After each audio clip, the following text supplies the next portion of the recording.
Даже если человек богат и знаменит, это не играет роли. Библия дает ему совет. В ней сказано так: «Лучше бедный, ходящий в своей непорочности». Что это значит, доктор Суарес? Бедный – это тот человек, у кого мало откровения от Бога. Но это то, что Бог дал ему, даже если этого немного, не столько, сколько у других людей, поскольку он беден и не умеет искать. Но если он будет ходить в своей непорочности, это лучше. Лучше бедный, ходящий в своей непорочности, нежели тот, кто извращает пути свои, хотя он и богат. Тот человек, который говорит, что вздумается, который оскорбляет Бога.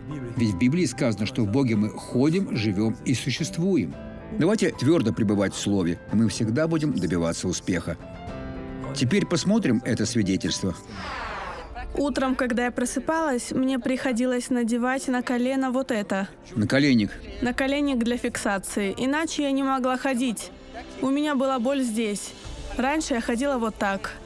Так вы шли сюда сегодня? Да, я шла так. Теперь выходите в проход. Ваше зло прошло, от него не осталось и следа. Готово. Все, кто вышел сюда, исцелились. Смотрите, друзья.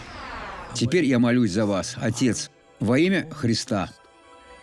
Я благословляю этого человека и велю, чтобы зло вышло из него и никогда не возвращалось.